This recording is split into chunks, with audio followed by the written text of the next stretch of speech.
I'm Whitney. I'm Mindy. And I'm Deb. We're three best friends who love nerdy things. Well, some people think we're nerdy, but we think we're pretty awesome. This is Our Nerdiest Thing.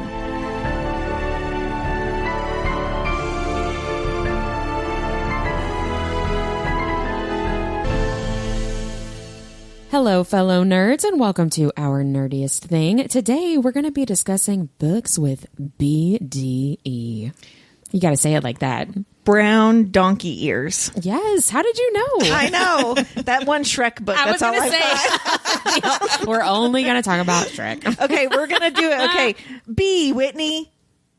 Boys. No, big. We have to say what it is. B. I thought we were making it up. Big. Mindy. Dick. Deb. Energy. Big dick energy. So we're I'm gonna so glad I got to say dick. Dick. Make sure you listen all the way to the end. We're going to have an interview with friend of the podcast, author Kia Carrington-Russell. She is going into dark romance, guys. Ooh. It's very exciting. I bought two of her books when I saw her at the convention that shall not be named. I'm excited to read them. They're mafia romance. Yeah, she's doing dark romance stuff. That's it was a fun, awesome. It was a fun convo. More books for our TBR. We were just talking about how we always have books on our TBR. Before we get into our nerdy news, Deb, will you please share about this week's nerdiest cocktail? Of course. Mindy made us a delicious drink named Death Becomes Her, and it has peanut butter whiskey. If you need a recommendation, Screwball is my favorite. That's what I use. I don't know if that's what you use. It tastes like a peanut butter and jelly sandwich. It's good. Freaking delicious. So, and Whitney's over here acting like she tried some. I did. Oh, did you try it? I did. Oh, okay. Sorry, I had to give you shit. I did try it's so some. good. But if you would like to know more about this cocktail, you need to listen into Thursday's episode when we talk about Crescent City. Yeah. It's gonna be a good time do anyway. it. It is. Even if you haven't read the book, we want to give you spoilers and tell you about this cocktail. It'll feel like you read the book after you listen to our episodes. Or you can go to Our Nerdiest Thing on Instagram. The recipe's there too. Yeah. If you just don't want to give us your listenership on Thursdays, it's fine. We're fine. No problem. Deb's Don't worry about saucy it. today. Let's get into our nerd alerts and nerdy news. I have more. I have some this week again, too. you guys. I'm really proud of myself. I'm looking for some. I feel like I leveled up on this section. I don't know if that's true for me, but I am participating. I feel like you all feel a undue amount of pressure for this section of the podcast. That's probably true. Why? I just feel like I need to do it. I don't it's the feel that. student in me. I always have us covered. I mean, we'll be fine. Well, I'll go ahead and go first. I only have two. So the first is The Body in the Backyard by Lucy Score. That comes out today, the release date of this podcast, July 16th. She is the author of Things We Never Got Over, which was huge on social media in the past, Did you read it? So I didn't. My daughter read it and didn't love it. I guess there's a little bit of a bully trope in there. Yeah, these books this Body in the Backyard, I think is a very different type of writing that she does. This is actually book 4 in her Riley Thorne series, which I did not know about until this week. Do you know if you can read them as standalones? I don't think you can. Okay. I think you got to read them in order. So it's a lot of true crime vibes, mystery, plus some romance and spice. So that's very much up my alley. I don't know about everybody else, but this book Murder and sex? Yeah. Count me in. I'm listening. This has moved way up on my TBR because it sounds like a good summer read series, like an easy, light. I mean, not light, because I think there's murder because the title is The Body in the Backyard, right? Yeah. But it's this main character and the boyfriend is a private investigator. And I'm not sure if the girl is also, because I haven't read these books yet, but this great story. Yeah. Thank you. This one quote, I was like, yes, this is right up my alley. She had saved his life, then saved him a taco. If this wasn't love, he knew jack shit. Which taco?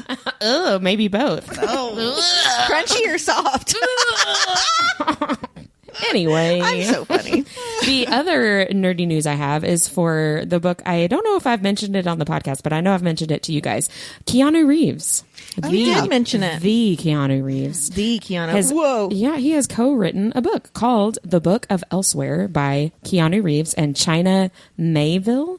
I hope that is how you pronounce that. July 23rd is when that comes out. I just think this is the most random thing in the world. So I wanted to share the weirdness with everybody else. So the Keanu Reeves co-wrote this novel that is inspired by the Berserker comics, which I had also never heard of. Never heard that of either. Keanu Reeves co-writes. Oh, Oh, So I didn't know that he's either. he's my kind of nerd. I know, many right? talents. He is. He really is.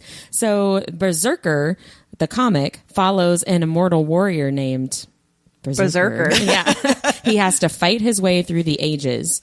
And I thought, all right, so this book is based on that comic where an unkillable warrior just wants to find a way to die. Oh. I thought you were going to say wants to find a way to love. No, he wants to find a way to die. I don't know if there's any kind of romance at all. It looks very sci-fi, like epic fantasy Cool. kind of vibes. But, When does that who come knew? out? July 23rd. Okay, cool. Next So, week. Yeah, next week.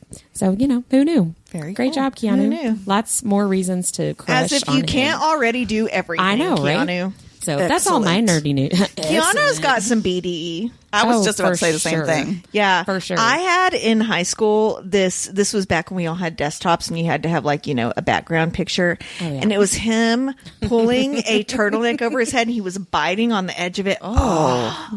It was awesome. I feel like he would talk you through it, He would. and then give you lots of praise. Like, Yeah. you're doing Good girl. well. Good Yeah. That is You're my taking canon. it so well. That's what I choose to believe is the Yes. truth. So, Yes. what about you guys, Mindy? What's your nerdy news? I just have a couple as well.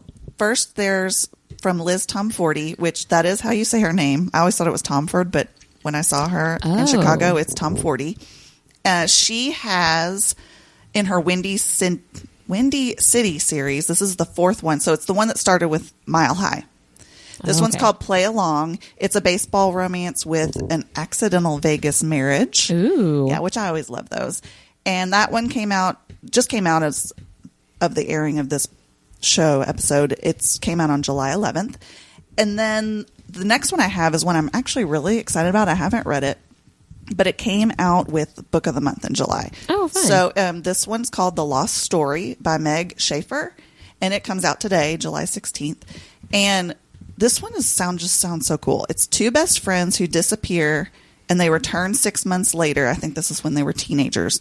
And one has completely forgotten what has happened and the Ooh. other one hasn't. So he basically makes it his life goal to help Help them remember. help find missing Oh. persons. So this other disappearance happens 15 years later after that they came back, and they have to kind of return to where they were. And it turns out it's a magical realm of beauty and danger. Ooh. So it's got a little fantasy thrown in there too. Sexy beauty. Yeah.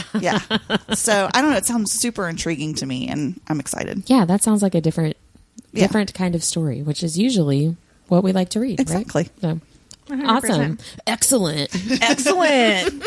So I can't believe, Whitney, you didn't say this already, but today the Au Pair Affair by Tessa Bailey comes out. Yeah, I thought about it, and then I thought, am I talking too much about Tessa Bailey? So, Oh, do you talk about her in our BDE section later? Okay. Well, for those of you that don't know, this book is a sports rom-com about a burly, surly single dad who falls head over heels. Or, I'm sorry, she says head over hockey stick for his quirky live-in nanny. I love that. And it is a continuation of two of the characters from the first book in the Fangirl series, Fangirl Down. Yes, thank you. There is a pretty serious trigger warning in this book. There's some abuse and being held against her own will. Like, she has her own personal journey she has to go through. So just a heads up. And then next week we get to meet Tessa Bailey, which I'm super pumped about. So excited. It's about damn time. I can't wait.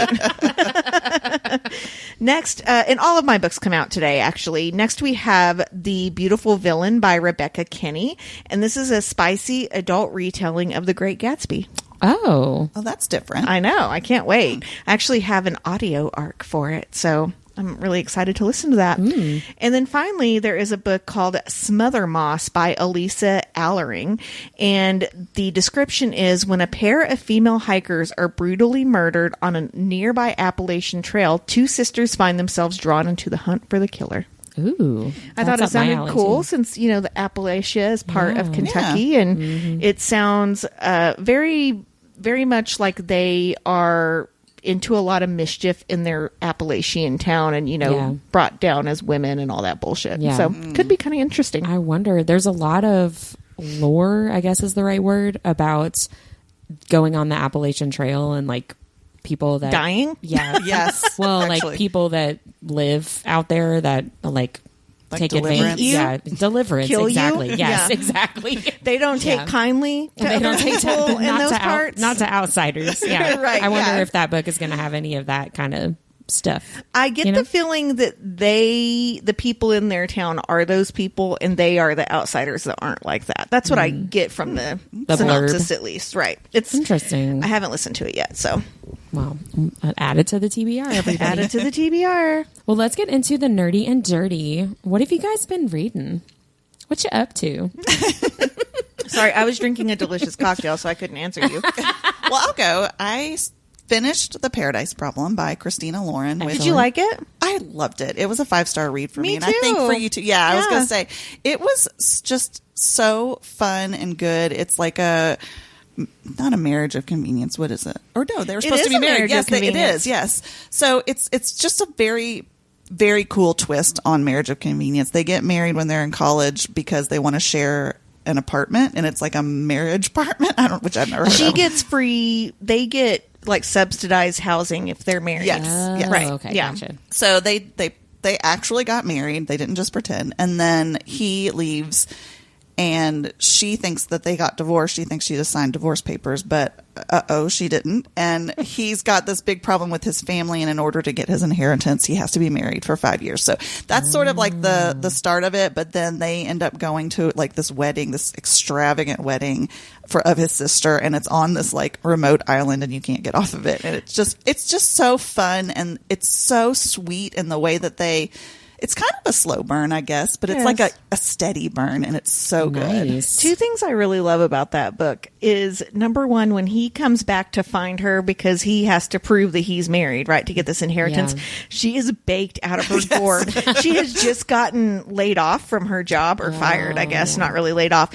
And she is just stoned out of her mind off gummies when he shows up. And she's like, I don't know if this is really happening or not. And then the thing that made it a 5-star read for me is she is quirky and he is business, right? And I feel like in a lot of times it's like, well, he loosened up and she grew up. They didn't have don't. to change. Yeah. There was a solution without them fundamentally changing who they were. And Yeah. that's Yeah. hard to write. I appreciated So that I as really well. liked that. And have it work and be realistic. And, Right. Yeah.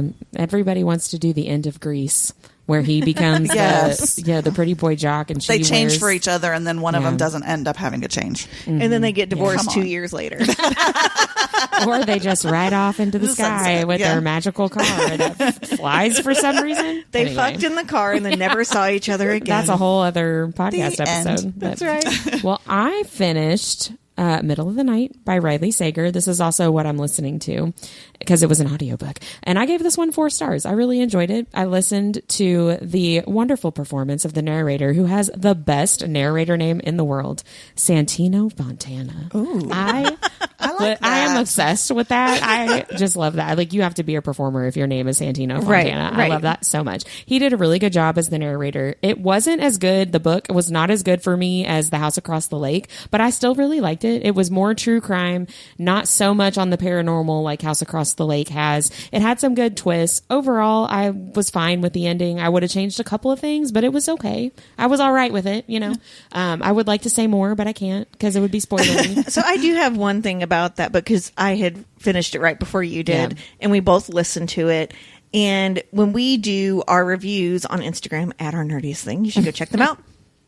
We always do number of microphones for how good the narrator was. So Yeah. instead of 5 stars, we do 5 microphones.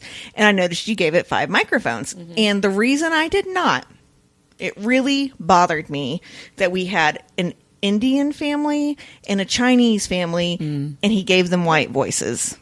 It bothered me a lot. Yeah. So much. There was even a part where the young Chinese boy tells his mom, like, why can't you talk normal? And then she talks in a normal white woman's voice. Well, that's funny because I felt like he did give her, that character, a little bit of an accent, but I wonder if they were Not like, to the point, though, where the kid would have been Well, like, yeah. why can't you talk normal? I wonder though if I don't know who the producer of the audiobook, whoever powers Right, that be, if they right. were like, don't do too much because you're not actually you also Asian. you don't you know what I mean? you don't want it to turn like racist. Stereotypical Right. either. Yeah. But at Yeah. the same time, an Indian boy and a Chinese boy Yeah. would have some sort of accent based off where their like how close their family lineage was to not starting in the U.S. You know what I mean? Right. So that really bothered me a little bit. Yeah. It Still a didn't good bother book. me. Still a good book, but as I was listening to it, I was like, wait, I didn't know that he was Chinese or she was Chinese until he made that comment. Yeah. And then I noticed that the names of the other family were definitely of Indian descent, right? Yeah. And I was like, oh, now it's bothering me. Let's at least give representation where it's due. Yeah. Right? I feel like that's a hard line to I do, know. though, It when is. you are not of that race or ethnicity. Right. I can totally see how people are like, you know what? Just don't. Yeah. Right. You know what I mean? Right. I can Like, see that too. Erring on the side of let's just not. Right. And then we'll just pretend like we did. But that's also part of the problem with Well, representation yeah, too. no, So like yeah. you can really see it both ways. I'd be interested to hear from one of our listeners. We do have listeners in India, so I would love to hear like would that have bothered you or Right. do you wish it was there? Would it be Yeah. offensive or like would do it you be, want a yeah. white man doing an Indian man's voice? I mean it's I don't know. That's Well, a good question. We Right. also don't know Santino Fontana what his actual. I don't know what his ethnicity is. That's very true. He may Italiano. not. I know. What I mean. He what a definitely name. sounds like he's tall and like has like really beautiful long hair that he slicks back just a little bit. I like didn't want to look him up because I'm afraid. That the vision that I have is going to be way better. He looks like The Bob reality. Allen. Shout out to Santino Fontana. Oh man. Well, if you like the true crime genre, I think you would probably like Middle of the Night. liked it. If you're going to be waiting for a paranormal aspect to it, you're going to be waiting a long time. Well, and that was my feedback to you while you were reading it. I was like, Yeah. don't wait for something paranormal to happen because I kept on the edge of my seat. Going, yeah, because like, House what is Across it? the Lake is very much like that. Right. This is just a different type of story, which is fine. Yeah. It was good. I liked it. Yeah. Good deal. I know. I've read a couple of other books. I was telling you guys before we started recording. I've read a couple of other books that I've gotten recommended from BookBub, which I mentioned in our last episode as something I'm loving, and they were just not that good. She's not loving it anymore. She's not rating them on the website. I've got a crap ton of books still from BookBub that I have not read yet, and I'm just Every like, book ugh. that's recommended by your friend Deb is great. I'm just saying. Yes. I was trying to think. Is there one that I haven't liked? I don't think so. I don't think there I don't is. think so. Because I curate what I think you're going to like Yeah. too, because I'm a good friend. I don't tell you about every single book I read, right? Don't I? It feels like it. I don't know. I do have that Lucy Score, The Body in the Backyard series. That's next step for me. So hopefully that'll be good. Hopefully. If I never talk about it again, then I didn't like it. If it doesn't show up on the website. Right. If you never hear about You it, know then I what we didn't like it. Deb, what are you reading? I talked about this book releasing last week. It's Bound to the Shadow Prince by Ruby Dixon. Oh, yeah. And I told you all it's about a princess who has to stay locked inside a tower for 7 years with her sworn enemy, right? And it's really good so far. The Yeah. pacing's really great. And by the time this episode comes out, we'll have a review up on our Instagram. I can't wait to finish it. I've been kind of Yeah. obsessed with it. And I had just read another arc from her about a minotaur and a human. Yeah. And it worked. Yeah. Right? This is the girl, this is the woman, girl, they, them, I'm not real sure what she goes by, that brought us the blue aliens from Ice Planet Barbarian, and we all Oh, loved that okay. shit. So the Minotaur one was really fun. It had some good banter and also a really strong female character, but Bound to the Shadow Prince, I really like it. The guy's really great. Is He's- that a monster romance? He's a monster. still? Yeah. Okay. He's like humanoid, but he has like horns and he has like his knees are shaped opposite of ours, Oh. you know? Oh, okay. And so- but- more like a goat or a horse. Don't say that. But like you think That's I'd what say I was more like a thinking, too. horse. like I'd say more like a horse. like hind Yeah, legs. he has like Okay. hind legs, I'm but he thinking stands up. Mr. Tumnus from the Chronicles of Narnia. But really buff. Really buff. He's like her protector. if It's really Mr. sweet. Tumnus worked out. If Mr. Mr. okay. Tumnus didn't skip leg day. I have to say, when I watched that movie, I had never read the books, and I Oh, really yeah. thought he was like a pedophile. They do such a good job. They do such a good job of making him creepy because Yeah. he is, kind of an enemy, right? Yeah. Yeah. And I'm like, oh my god, he's gonna hurt her. He's gonna hurt her. What did C.S. Lewis bring into this world? Oh, man. He would never. C.S. Lewis would never. He wouldn't. Well, what are you guys watching? I'm watching Fireplace YouTube videos. A crackling fire background. So no, I not don't. hot enough I don't. outside for No, you? I don't turn the sound on. I put this on in my reading room, and I turn on the box fan app on my phone to drown out the world. I find that I'm so overstimulated by dinner time that I'm a bitchy mess, Me and it too. really helps For real, me too. because the ambient of like that light in there, right? And then the sound, and like I tell no one to come in there. And last night I went in there and I ended up downloading that township game on, you know what I'm talking about? It's like the ad on every game where you like farm and shit. And my daughter came in there and she's like, "Are you still playing this?" And I had been playing it for 2.5 hours. I went in there with every intention to read Bound to the Shadow Prince, but I have this little word game, and it was an ad for it, and I was like, "Why? She needs to get more eggs. I have to go find out what's going to happen." It reminds me of The Sims a little bit. Yeah, or like Farmville. Yeah. But, Oh, man. But I'm going to say cooler because it's got to be, right? I'm going to say Definitely. cooler. But we're not sure. The jury's still out. What are you all watching? Mindy, you go ahead. I just discovered on Netflix that they have redone this show called The Mole. And I don't know if you've ever heard it. Back in like 2001, Darren and I, that was like the heyday of like reality. I mean, I know it's still there, but like this was like when it was really taking off, and like Survivor was real big, and they had And all brand new. Right. Yeah. And so Darren and I got attached to this show called The Mole. It's a reality show, and Is it new episodes? Or is this the old ones? It's Okay. new now. So they've redone it for, I think they started in 2022. And it's basically you have a team of people and they work together through these challenges, and they can earn money that goes into like a pot basically. And then, but one of them is a mole that's planted that's supposed to like sabotage Wait, everything. this is the game Panic Station. Oh, I guess it kind of is. Kinda, yeah. But while they're doing these challenges, one of them is a mole that's like planted to sabotage everything. So, but they can't let them know that they're the mole. Right, they They've have got to to be stay secret, secret. right? And if at the end of the series, whoever guesses who the mole is, they win that money and that they've been collecting. And if no one guesses, then the mole gets the money. It was such a clever and intelligent show, and we just really, really kind of glommed onto it back then. And then I was like searching around on Netflix for something to watch.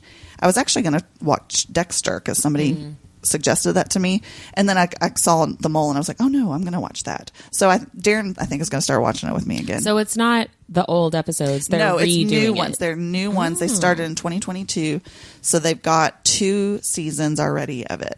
Cool. I hope it's not going to be like they've tried to redo it and it's like kind of Stupid. cheesy and dumb. Yeah, I know, Yeah. because it was a super intelligent show. It was so You cool. are the mole. Yeah. I feel that way about the new Deal or No Deal, and it's like on an island, and Oh, it is? yeah, it's Yeah, see, I hope Is they don't Howie do that. Mandel still the host? no, it's Joe Manganiello. Oh, However you say really? it. Yeah, it's like the most random He's thing. like, shit, I need work. Sure, I'll do that. Oh man, No more werewolf shirtless parts for yeah, me, I guess. no more. So I started watching Buffy the Vampire Slayer. Which we are so excited about. Yeah, It only took you 24 years. well, to be fair, for while it was actually on TV and I still lived at home, I wasn't allowed to watch Buffy the Vampire Slayer. I can understand that. And I follow most of the rules when I was growing up. So. But making out in church Except for, stairways, except for that I one. almost said that. And then I decided not to. So I'm still on season 1. I have not finished season 1 yet. And I have got to talk about the hyena episode. So I mean, it was so ridiculous. I was by myself watching it because Robbie was out of town. And I was like, I wish there was somebody here that I could be like, what is this? So first Wait, of all, Xander had BDE for a minute, though. well, that's arguable. So I will say, generally, I am very much enjoying the show. I never watched that show because I wasn't allowed to, but I do feel like I know a lot about it because it was just so very much in pop culture, and Sarah Michelle Gellar was so very much in pop culture. So it's middle school, high school, like very much there in the zeitgeist, and so I feel like I watched it, but I definitely didn't. So I started watching this while Robbie was gone on a work trip. So I've been continuing to watch it while I walk on my walking pad. I did not have super high expectations for a season 1 from a show from 1997 that was on the WB. Yes. Like, no offense, but you know, 100%. I feel like we probably told you. What was it before that? What was it before the WB? It was UPN. UPN. I think it was UPN. Yes, yeah. right. Either that or they merged to become the CW. But anyway, it was UPN, then WB, then CW. Yeah. So it's the late 90s. I know, like, they didn't have money. They didn't have success at that point, right? Because it was the very beginning. So they weren't getting more money. Like, they were limited with their resources, and that's fine. But episode 6, I would love everybody to just go watch season 1, episode 6. Maybe we'll do a bonus episode. Yeah. It is so insane. I mean, there's a lot to talk about. I laughed a lot.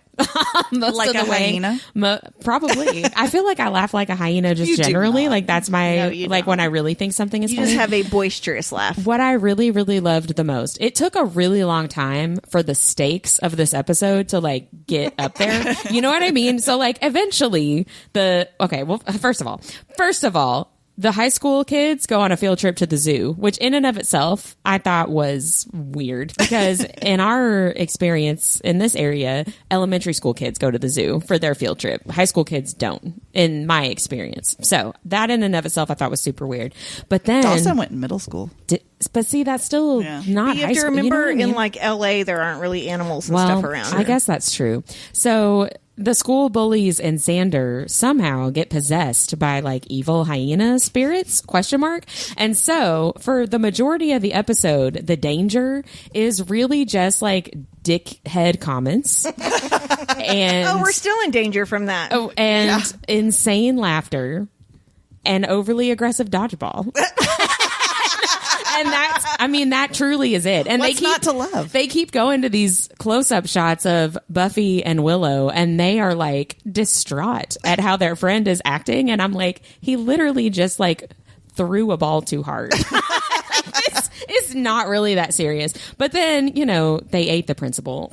So then the stakes got a little higher. That raised it up a But little bit. I've thoroughly enjoyed that episode. It was so funny. It was the whole time I was thinking, how did they get through any of these scenes without having to redo it a million times? Because the actors would just be like, what is this? What are we doing? They probably here? were You know? laughing. They were just constantly. really happy to be on the WB. Oh, that's probably true. There was this one guy in one of the bullies, and I kept thinking, who is this guy? He looked so familiar to me, and he was on the show once upon a time. He was Pinocchio. Oh, really? Yeah, I'm glad to know he got more work. I know. I looked him up. He's got There were more a work. lot of recognizable actors So in many Rob Benedict's random in that one. people. Okay, I have to say in something. that episode, that. Not in that episode. Oh, in in Buffy? I think in the first season, maybe the first episode. I Pedro don't know. Pascal is He's in like it, a too. really Yes, he is. He's a terrible looking vampire, like bad makeup, like it's so bad. Oh, Rob Benedict is in it. That's what is I that was what you talking just about. said? Yeah, Okay, sorry, I heard yeah. Pedro Pascal. Yeah, So he's in it too. I will say the UPN WBCW, they really like to use the same actors, so you're going to recognize a lot of people from Supernatural. Absolutely. I wondered that. I was going to ask you guys because so the Supernatural fandom has that season 1 episode Bugs that everyone's like, okay, the episode is stupid. Is the hyena episode like that at all for Buffy fandom, or is the fandom just totally different and they don't care about that? They just don't care. Okay, because I was like, this. I feel like a lot this of them feels- don't like the musical episode. Oh man, I didn't know there was a musical. There is a episode. musical episode.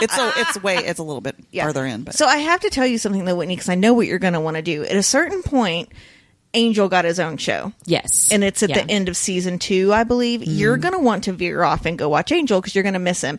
You really shouldn't. You need to finish all of Buffy first, even though they aired simultaneously, because you're not going to understand why some of the characters are so beloved as they are without watching all of Buffy first. Yeah. I don't think I would have liked watching it simultaneously at all. So don't do it.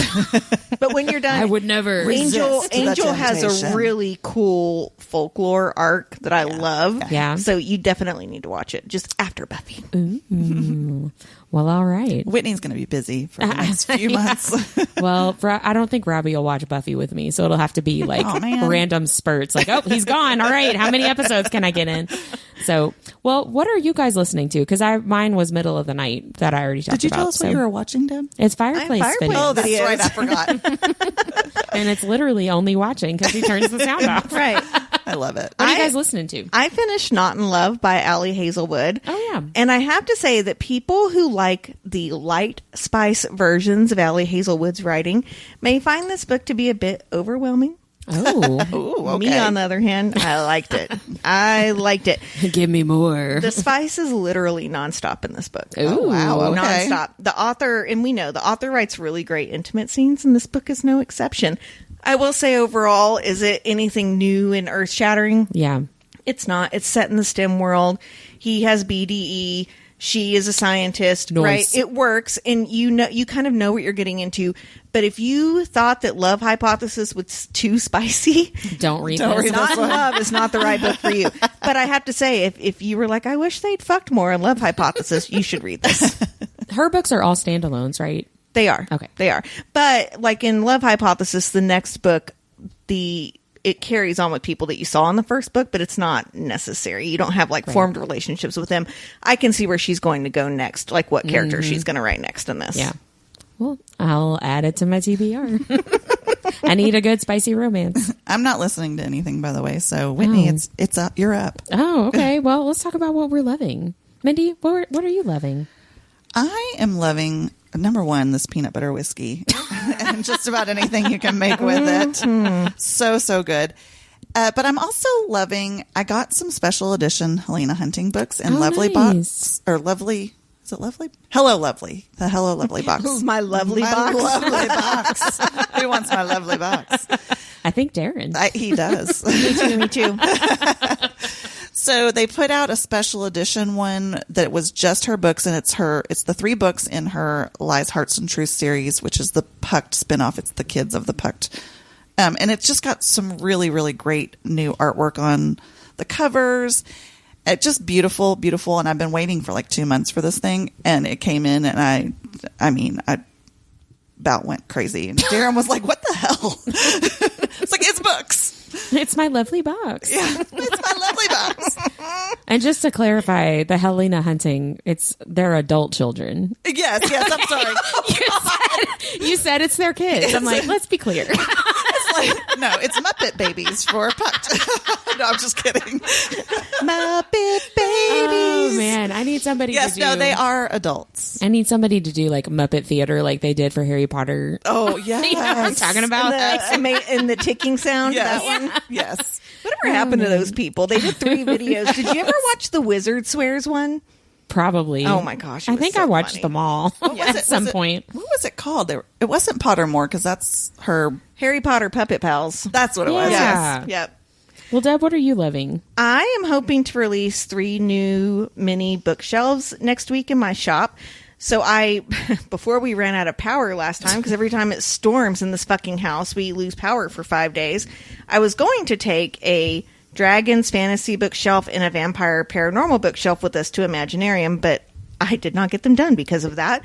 But I'm also going to post the From Blood and Ash themed bookshelf that I've been working on like forever. I got into like a little bit of like not a, what's it called? Like a character creative block, right? Oh, yeah. And so I think I have that figured out. And then also there was a local candy store here giving away their used wooden trays for free. Oh. They're like really big too, and they have handles on the end. So I'm going to line them with book pages and put items in from the fandom and put resin in them so they can be like book trays. Oh, cool. So I'm going to start with That's the Cruel awesome. Prince because that's the one Sadie wants. So Yeah. I'm really excited. I'm going to do that page where it just says Jude, Jude, Jude, Jude, Jude, and Yeah. put that in the middle and then surround it with other pages from the book. Oh, I love that. I'm really really cool. excited about it. It's going to be fun. That'll be awesome. That's what I'm loving. Well, I'm just loving. I'm going to tell you what I'm loving right now, and then I'm going to give you an update on it.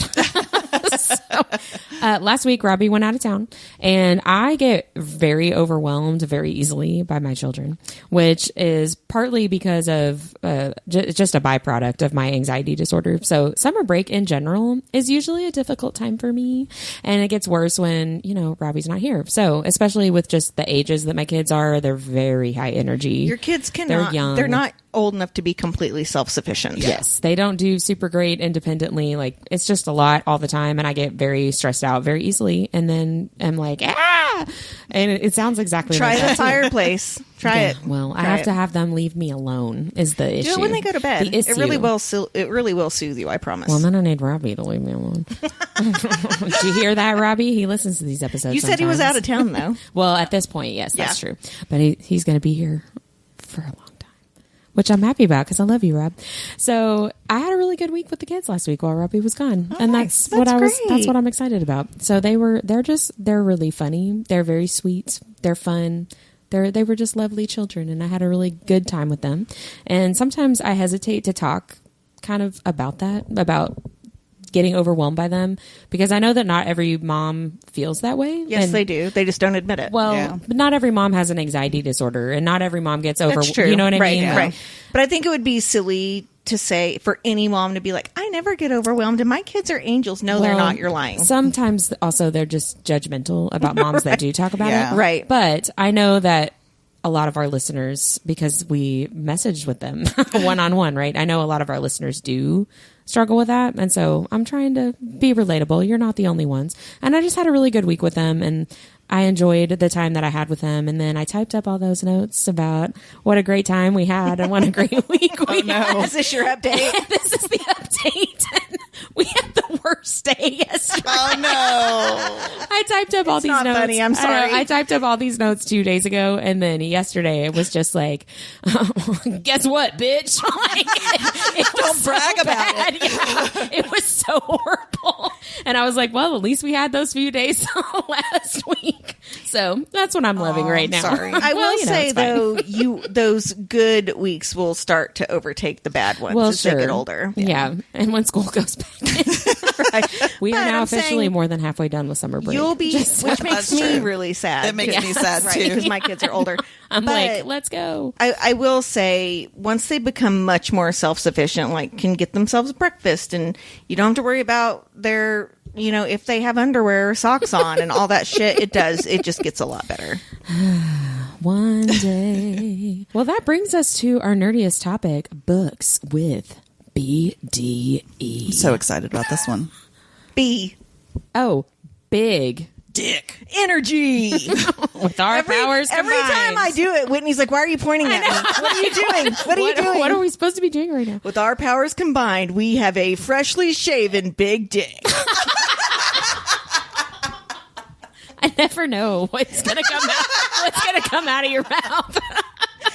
Well, Deb, why don't you go first with our BDE books? Sure. Well, let me just say that I tend to love books with strong characters, Oh, yeah. mentally and physically.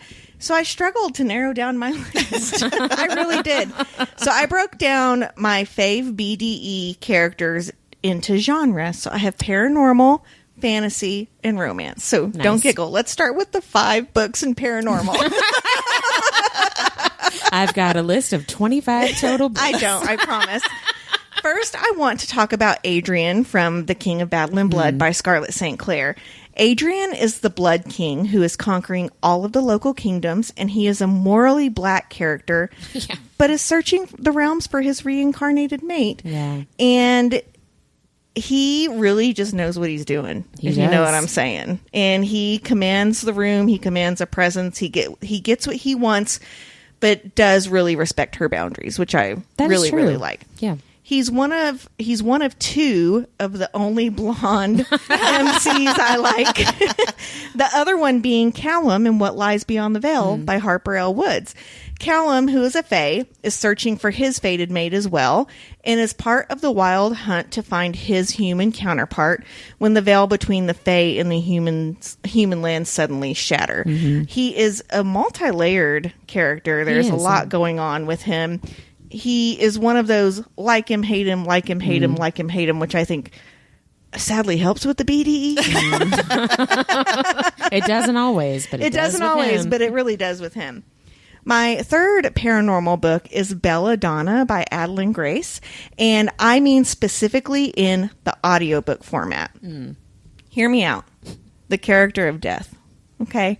Kristen Atherton narrates this book, and her voice for death is demanding, throaty, and makes him sound like he can command anything. It really makes you swoon. I promise. I think that book is meant to be listened to gives you the tingles. a little bit. Then we have The Serpent in the Wings of Night by Carissa Broadbent. Rain is the FMC's main competitor in this book, and it's a vampire Hunger Games type novel. but he ends up falling first and super hard. Sorry. He just bounced right back up. He ends up doing some pretty awful shit and then redeeming himself, which is always fun to read when you love a character and then hate a character and then they grow enough to come back around, right? He has a good redemption arc in that series, which there's a third book coming out in that world this fall. It's different characters. It's not those two characters, but it's set. I think it's who is his friend? What is her name? It starts with an M. I'll put it in the show notes. Meredith. Nope. Definitely Margaret. It's like Marge. It's like Mercy or something like that. Yeah. I'm so sorry. I can't remember, but I believe it's her journey. Oh, okay. The book's about her. That'd be good. So my final paranormal book series is the Coven series by Harper L. Woods. Alaric is a headmaster at a school of witches and has nefarious reasons of his own for being there. This series is dark academia, and dark it is. The FMC is his student, but I have to say he's over 20 years old, so it's fine to be in the student-teacher trope, like love, kink, fest. Yeah. It's great. It's very, very dark, though, so trigger warning there.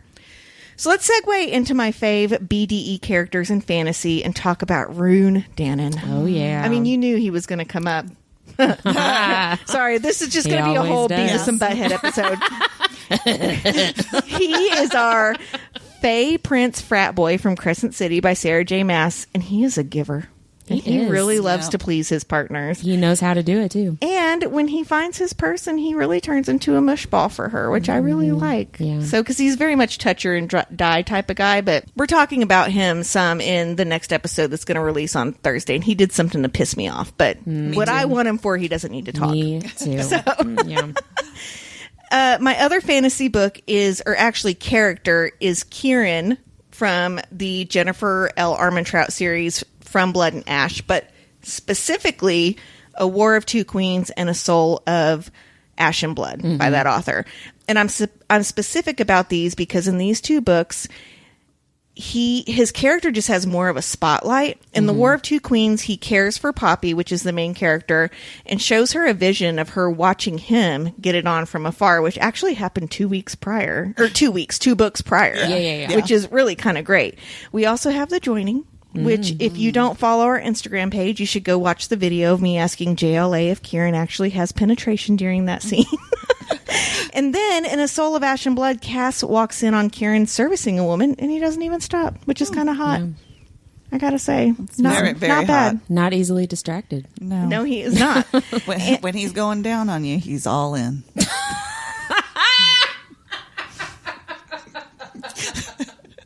We are not mature enough. This is deteriorating fast. I mean, our episode's called BDE. How mature did you think we were? And finally, I have one contemporary romance book that stands out above the rest, and that is The Love Hypothesis by Ali Hazelwood. If you've not heard of this book, it's based off Kylo Ren and Rey from the Star Wars series, but it's set in the cutthroat world of STEM research. The male is a huge nerd, but also works out, and he makes sure that his woman gets everything that she needs. I have a couple of honorable mentions from our listeners via the Instagram channel that I wanted to give shout outs to. Evan Sanders from the Mile High Club. Have you read that? I haven't read it yet. Okay. I have it, but I haven't. I know someone who's read this, and apparently there's a lollipop involved. Oh, okay. Whitney's face is saying, oh, but my loins say yes.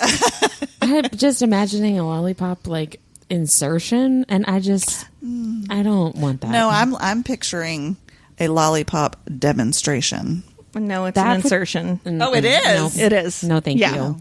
That sounds like a yeast infection. I mean, I've read cucumbers before, so why not lollipops? The next honorable mention are all the vamps in the Black Dagger Brotherhood series. Jamie Fraser from Outlander, who is our favorite Scottish virgin, who he had swagger long before he ever had sex. That's I don't know true. how he did it. And then finally Rowan from Butcher and Blackbird, which Absolutely. are we ready to talk about next season? I think we are. Sure. Whitney's like, I don't know, are we? So next season our read-alongs are going to be Butcher and Blackbird and Leather and Lurk. So Nice. get ready for that. So excited. More information to come soon. Lots of BDE. tons of BDE. I will say, though, I do think Rowan has more BDE than his brother does in Leather and Lark. There's just something about Rowan. Yeah. I don't know what. We'll have to save the conversation for Yes. next season. Yeah, we will. Because I disagree. Stay tuned. Oh, really? Interesting. Stay tuned. Okay, I'm excited. First episode. Food for thought. First episode, we're going point by point over who has the bigger dick and why. I'll have a PowerPoint ready. Mindy, what are your BDE books? Well, I have a couple that kind of overlap. I said King of Battle and Blood also by Scarlett St. Clair, but I actually, okay, so when I think of BDE, I think of that swagger where it's like you just command the room, right? So I put that I think Isolde has I actually BDE. almost put both of them. That's Yeah. funny. I mean, she may as well have a dick because she has balls. So, I mean, She does. She's awesome. She doesn't back down. She's a badass. She knows what she wants sexually, and she's just amazing. So I put her down as my BDE character for that one. And then I also had anything from Black Dagger Brotherhood because it's major BDE with the huge vampire dicks to back it up. So. Well, and they're all finding their fated mates. So Yes. there's Yeah. a lot It's of just- touch her and die shit. In There's just so much good going on in that series, and we've talked about that quite a bit. I also want to give a shout out to Slade from Raven Kennedy's Plated Prisoner series. He's so powerful and alpha, and I just, yeah, I don't really have much else to say other than yes, please. that. And he just does taught it us. for you. He taught us about edging. He did, didn't he? Yeah. Yes, he Way did. to go, Slade. Love you, Slade. Thank you, sir. And Raven Kennedy. Thank you, ma'am. I also love Vemdor from A Realm of Ash and Shadow by Lara Buckheit. He's got that Shadow Daddy vibe. I thought you meant Vecna from And I was like, what? She really likes that his face is already lubricated. Oh, man. I was mixing up what we were talking about. I love that decomposed skin vibe. Oh, man. I'm with you now, though. Vemdor, yes. I agree. With the Shadow Daddy vibe. Yes. And then, Sorry. of course, it wouldn't be me if I didn't talk about a couple of hockey romances, right? So it was really hard to pick from Helena Hunting's because they all kind of have it. But one that I wanted to point out who I think is just great is BJ Ballistic from... Is that his name? Yes. So there's a whole thing about this. So his dad is named Randy Ballistic, and they call him Randy Balls. It is Do hysterical. these parents just hate their children? This is why this series is so funny to me because it doesn't take itself that seriously. But anyway, Yeah. so BJ Ballistic is Randy Balls' son, but he's course. older, so not the Muppet Baby As one. you do. And so this book is called Shattered Truths. It's the third one in that series, but it's a standalone. You don't need to read the other ones to read it. He is actually a figure skater. So all the other male main characters are hockey players, but he is a figure skater. But he's tatted up. He's got lots of swagger. He falls in love with a girl who's a hockey player. So it's just, and he's one of those guys. So in some of the other books, he's the friend that falls asleep anywhere and just exudes coolness. Everybody's like, oh, that's just BJ, If I knew falling asleep anywhere was cool, I would have been doing it more often. No kidding. If peeing your pants is cool. If living with the chronic illness and always being sleeping is cool, Call me Miles.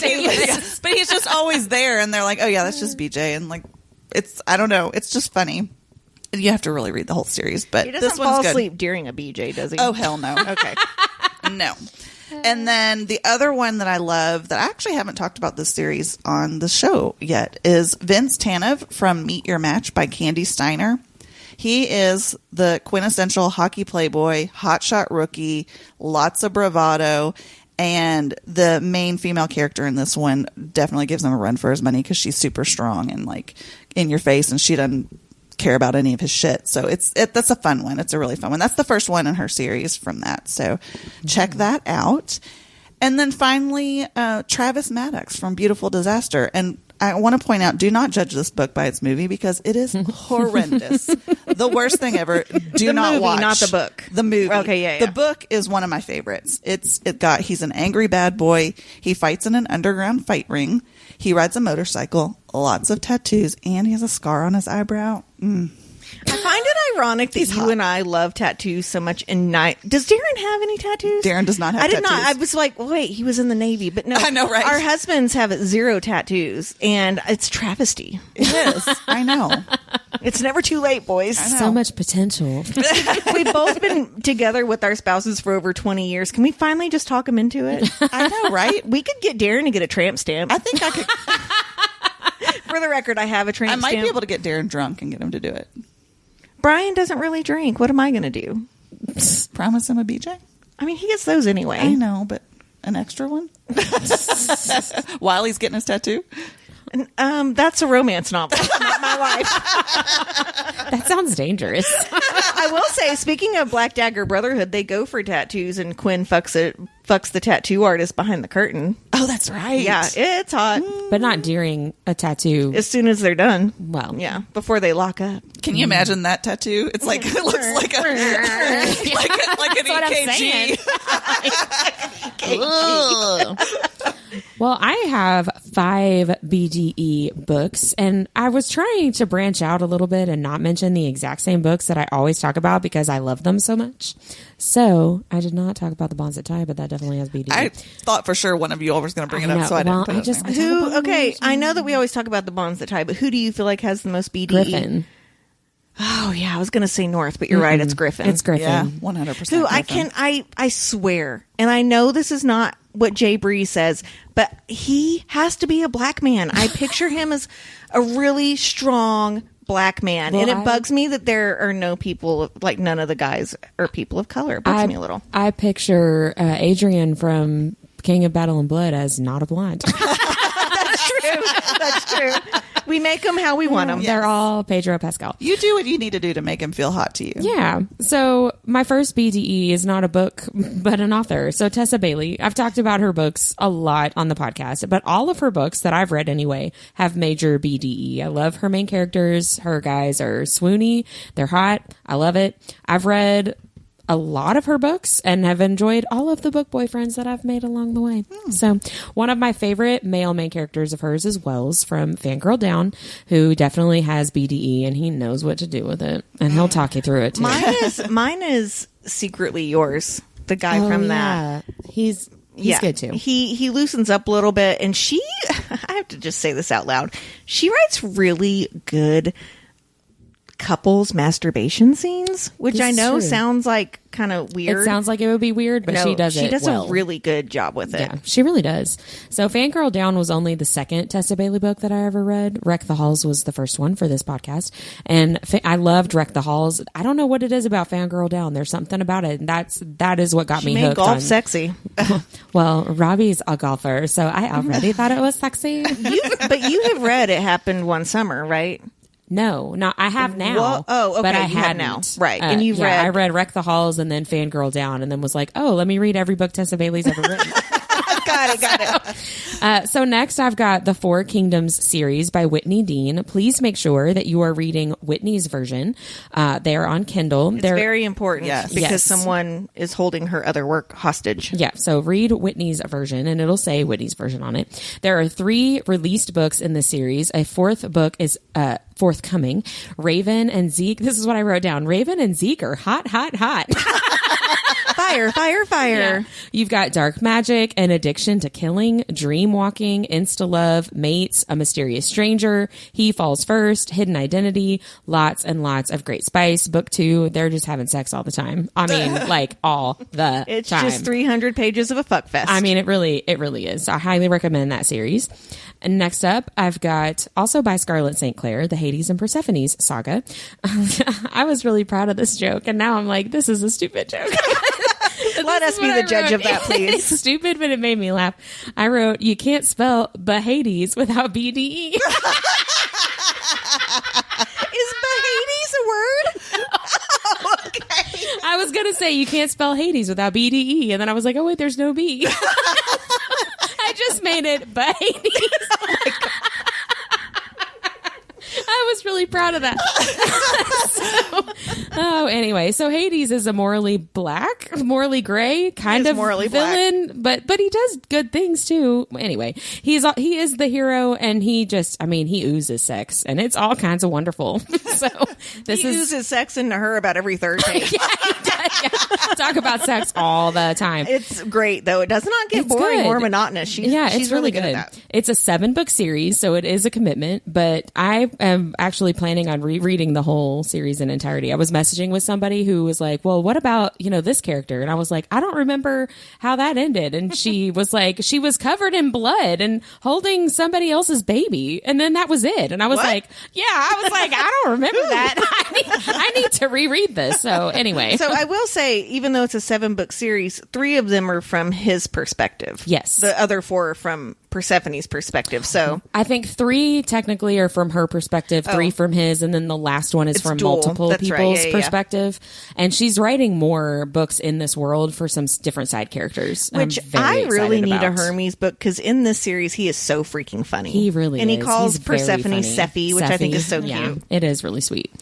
Next up, I've got Praise by Sarah Kate, which is a more recent read of mine. It's book 1 of a series. I've only read book 1. We talked about it maybe last week, where the next book is Stepsister, Stepbrother. Yeah, so we're gonna nope. go. We're gonna go straight to book 3. Yeah, hard pass on the For the Stepbrother. I want to point out again, the second book is really good writing. That's just not a trope I like. Yeah, I don't. No, thank you.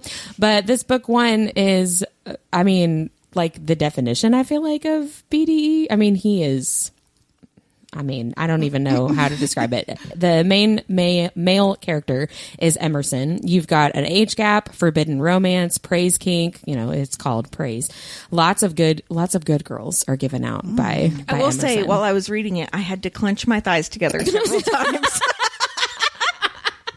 Oh, he knows what to do with it. It is spicy, spicy, spicy. I don't know why I felt the need to repeat things 3 times, but they are hot. Apparently I'm 100 years old, and that's how I write. No, I think it's because this makes you anxious, and you're like, I'm just going to be like, it's so hot. It's hot, guys. Oh, man. And then last but not least, I recommend major BDE, A Court of Mist and Fury and A Court of Silver Flames, books Absolutely. 2 and 5 of the Court of Thorns and Roses series by Sarah J. Maas. Both of those books, they are my favorites in the entire series. Book 2 is, for me, where the genius of Sarah J. Maas's writing shines through, and that is the book that got me obsessed with the series. And Silver Flames, it's all about my girl Nesta. So you know that. And Cassian's dick. Pringles can. Well, Yeah, thank you. His Pringles can. Yeah. So Cassian and Reese for me are top tier book boyfriends. I actually prefer Cassian over Rhysand. You can't talk about BDE without talking about the Bat Boys, including Azrael, but Because Who's Azrael's supposed to got be the a biggest. freak. even though we haven't, gotten anything from him We'll yet, learn about it in 2030. other than maybe, hopefully 2030. We know he has the biggest wingspan, but Cassian and Rhysand don't have anything to be ashamed of in their pants, because they know what their to do pants. with it. In their pants. So you do have to read the whole series to read book 2 and book 5, but those are my favorite. You do, ones. otherwise book 5 you're going to be like, wait, what? Yeah, you still might, even after reading the whole series. Someone the other day posted in one of the book groups I'm in, they were like, I heard that ACOTAR is not spicy, so what am I supposed to read? And I put, well, the first book really isn't, but book 5 is very spicy. And someone did a ha-ha, and I'm like, I'm not faint of heart. Yeah. They fuck nonstop in that book. No, each book gets spicier, Right, for sure. Right. And it's definitely not like the spiciest thing I've ever read, but it's spicy for sure. Yeah. I did not let my daughter read them. I just gave her permission to read that book. Yeah, Silver Flames is the spiciest Absolutely. Sarah J. Maas book. Right, for And- sure. and- Period. yeah. Period. The end. Yes. I guess. So, well, those are our BDE. I'm just thinking, I didn't write this down, so I didn't put it in the show notes, but an honorable mention for me would be The Cruel Prince. Which Carden does have BDE. yeah. There's no actual spice, but there's lots of angst and tension, and I think Carden has definitely. There's has a couple BDE. of scenes that aren't they're not closed door, but they're not Right. too spicy, but they're Right. good. They're not still. super explicit for sure, but that popped into my head. I guess when you mentioned it earlier, he definitely has BDE. Oh, He is absolutely. the epitome of tattoos and eyeliner. I'm here for it. Yeah, throw in a swish and tail. All right, you went too far. Well, let's go into our nerdiest things of the week. Okay, I'm really excited. Okay. I found a quarry with an inflatable obstacle course and a water trampoline. What? Oh. Where? It's nearly 2 hours north of Louisville, but 100% worth the drive. The water was perfect and clean. And be ready for a serious workout and to have weird bruises the next day. Like, I have bruises all over my shins because you have to literally climb up onto these inflatables too. Yeah. Like, there's like ladders and stuff, right? But there's a whole inflatable obstacle course. There's a huge trampoline that has one of those big bubbles at the end where you lay and someone jumps and like you go flying off. There is this big like mountain thing you can climb, this inflatable, and jump off like the third tower on top of it. They've got little sun decks out there. It was super cool. And it's at a random campground in the middle of Indiana. Huh. I've never heard of that. Right. We're getting ready to take a trip to Michigan, and we're hitting Indiana on the way up. Okay, I'll tell you where it is. Yeah, hit that up. But I will say, when my daughter and I got tired, because we're book nerds, and my husband and son, they both read books, but they love exercise more because they're weird. But when we got tired, we found a really cool lookout spot, and we got to read for about an hour. And it was really lovely. That's awesome. It was great. That sounds super fun. Yeah, it was check fun. that out. That's why I've had to take 2 naps today, though. Mindy, what is your nerdiest thing? So my nerdiest thing is actually a little bit embarrassing too. So this week I went to a bookstore and met Christina Lauren, who is actually 2 people, which I did not realize. Who knew?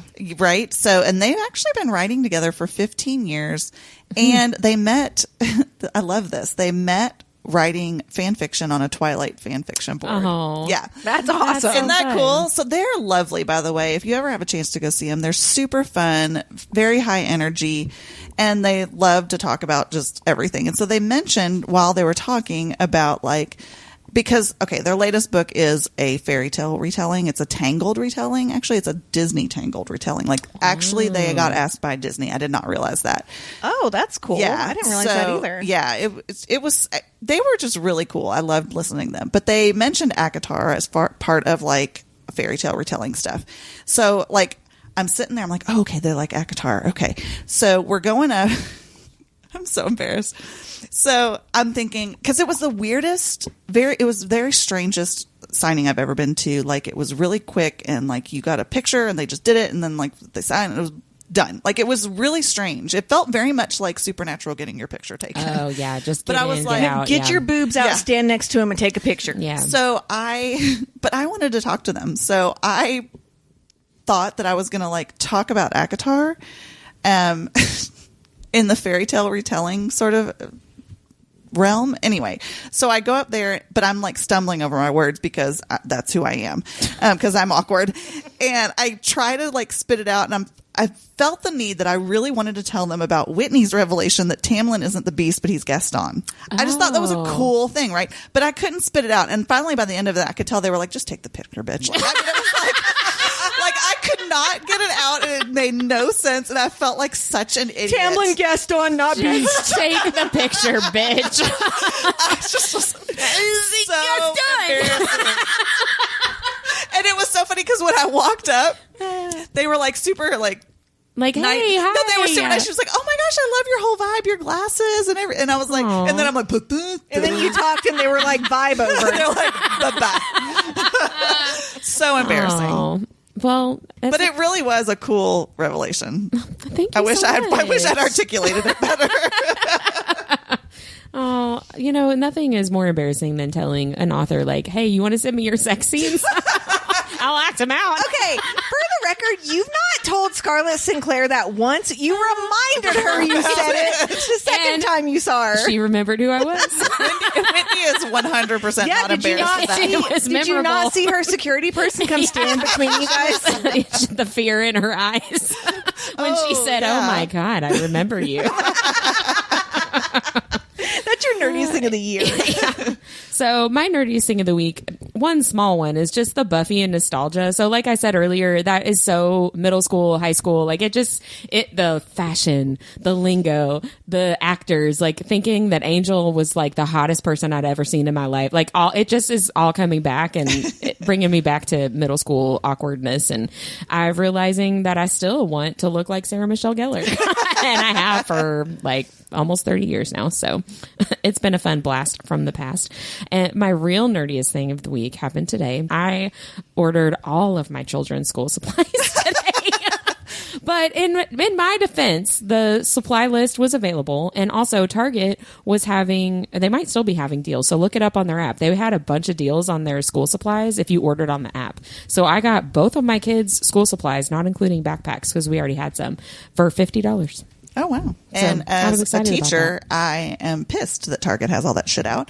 Mm. But I saw a reel today, and it was so funny. It was that scene from Clueless where she like pushes the guy away and she's like, as if. And it's and over him it says Target school supply section. And then over her it says every teacher. That's my nerdiest thing. I am that mom. So that is it for today's episode. Please keep listening for our interview with Author Kia Carrington-Russell. Author Kia Carrington-Russell. I'm out of my cocktail. Goodbye, everybody. Bye. Bye. Hello, fellow nerds, and welcome to Our Nerdiest Thing. Today, we are live with a very special guest, author Kia Carrington-Russell. Australian author Kia Carrington-Russell is known for her recognizable style of kick-ass heroines, fast-paced action, enemies to lovers, and romance that dances from light to dark in multiple genres, including fantasy, dark romance, and contemporary romance. Obsessed with all things coffee, food, and travel, Kia is always seeking out her next adventure internationally. Now back in her home country of Australia, she takes her Cavoodle, Sia, along morning walks on beautiful coastline beaches, building worlds in the sea breezes, and contemplating which deliciously haunting story to write next. Welcome back to the podcast. Thank you so much for being here. Yay, thank you so much for having me. Can I just say, like, I need you to do my introduction every time because I'm like, I sound like a baddie. I can do that for you. I'm down for that. I'll just like snippet that one. I was just about to say, just like take that little piece out of the recording. Just like every time you walk into a room, here I am. Play.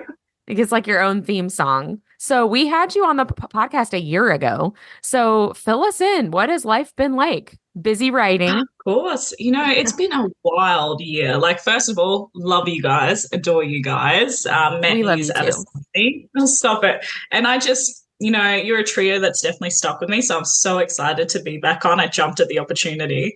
And this year has been wild. The end of last year, I started in the genre dark romance. I started writing with co-author T.L. Smith. Mm-hmm. And these 6 months have just been such a massive whirlwind of accomplishments and success and abundance. And I'm so grateful. And I never thought it would be like, because I decided to go more into the darkness. So, but I've absolutely loved every second of it. And there's just been a lot that's been happening. As I said, you know, we've had 2 book releases come out with T.L. Smith and myself, starting with the Lethal Vows series. I mean, the Lethal Vows itself, I think, went into the top 40 on Amazon on its first week of release. Like, that's awesome. Really phenomenal. It's just incredible. Like, I was like crying with happy tears, like, oh my gosh. And yeah, it's just been wild. So now we have book 3 and then soon book 4 to come out as well. And I started my own dark romance, and it's been a really cool year. That's awesome. Well, congratulations on all of that. And yeah, there's a big market for the dark romance. Even people that you wouldn't really think would be into it are really into it, like me. Like, I'm the sweet one of our trio, right? And I'm like, ooh, a hitman falls in love with someone he's supposed to kill and throws her in her trunk? Sign me up. Do you know, I had no idea how big the dark romance like the genre was. So it wasn't something that I had read. And when my co-author T.L. Smith asked me, because she writes dark romance, she said, do you want to write together? I was like, let me read one of your books first and I'll see like whether I think we can gel. And I was like, am I vanilla? And I was shocked. I was just like, is this for real? And so I was kind of surprised. I think because I've always had dark elements in my books, but never in the relationship or the toxicity of the relationship itself. But once I kind of embraced that dark romance is that, then I was like, okay, yeah, I can write this. This is fine. This is fun. So it really started as a passion project. And now I'm just like, I'm so heavily in it. And I'm like, I'm reading Rita Kent and stuff like that. I was like, Yeah. oh, yeah, this is messed up. I love it. I know it really does require you to do that suspension of disbelief for very specific aspects of the characters, the same way that you do for something like A Court of Thorns and Roses, where it's a 19-year-old and like a 500-year-old. And that's fine. You know what I mean? It's the same level of like, this is how it is in this genre, and it's just for the book, right? Like it's not for real life. It's just for the book. I'm totally with you on that.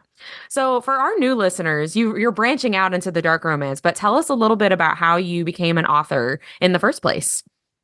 Yeah, so a very, very long time ago,